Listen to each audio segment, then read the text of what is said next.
Përshëndetje të gjithëve. Sot kam përgatitur një drek shumë të thjeshtë, por me shije fantastike. Është një tavë me patate dhe bërzolla. Është e pjekur në furrë me dru dhe shija kalon në një tjetër dimension. Recetë shtëpie si e duam ne. Filloj me përgatitjen. Në fillim do merremi me bërzolla. Mund të përdorni bërzolla gici ose bërzolla viçi. Për t'i bërë bërzollat më të buta, unë do t'i bëj një zjerje prej 10 minutash. Do t'a mbyll të kjo tenxhere multicooker, jo bërzollat të shpërbëhen, por thjesht të zbuten pak. Do t'i shtojmë erëzat që dëshirojmë, do t'i shtoj pak krip, piper të zi, rigon dhe një gotë me ujë. Nuk do t'i shtoj vaj, pasi mishi është goxha i yndyrshëm.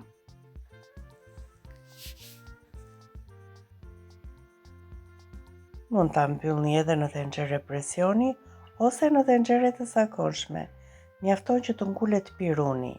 Si e thash edhe më parë, jo mishi të shpërbëhet, por thjesht të zbutet pak.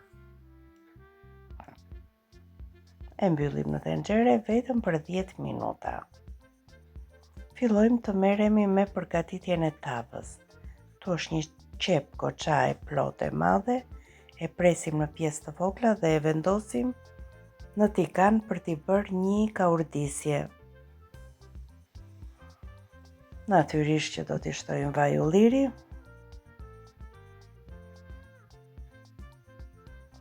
Dhe direkt edhe në zjarr. Edhe patatet unë i kam bërë gati, i kam pastruar nga lëkura, është momenti për t'i prerë. Edhe patateve natyrisht që mund t'jepni formën që ju dëshironi. Ndërkohë që qepa kaurdiset, unë përfitoj nga koha dhe gri patatet. Gjithmonë kaurdisjen e qepës unë e bëj në temperaturë të ulët. Duke krirë patate, duke e përzierë edhe qepën her pas here.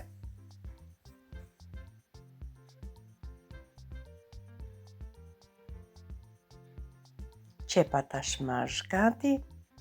I shtojmë salsën e domates, 2-3 lugë të gjellës me salsë domate. Mbi patate shtojmë 5-6 telpinj hudhër. I presim hudhrat në pjesë të vogla dhe i vendosim në tavë.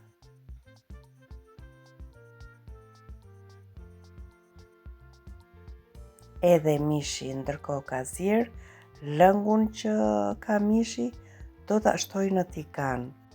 Tenxheret multicooker jo vetëm që nuk avullon ujë në to, por shtohet edhe pak më shumë sasia e lëngut.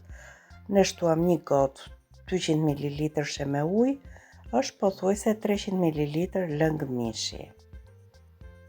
E rregulloj me krip, piper të zi. Sigurisht që mund t'i hidhni erëzat që ju pëlqeni, por unë po e përgatis me rigon.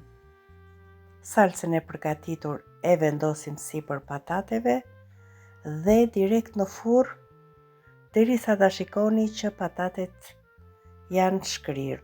Unë do t'a pjek në një furrë me dru dhe shija e saj kalon në një tjetër dimension. Ndërsa bërżollat,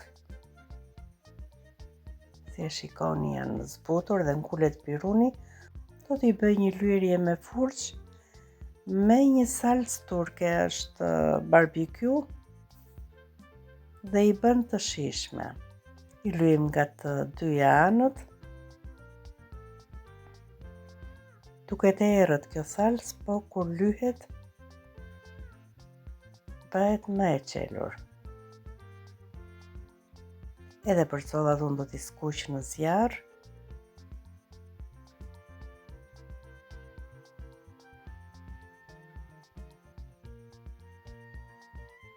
I vendosim radhë bërżollat, i skuqim nga të dyja anët. Derisa ta shikoni që të marrin këtë ngjyrën e kuqe. Bërżollat unë i kam përgatitur, edhe tava është gati. dhe shikojeni përfundimin. Nëse ju pëlqeu receta, përgatiteni në shtëpinë tuaj dhe më shkruani se si ju doli. Me dashuri nga kuzhina ime për ju.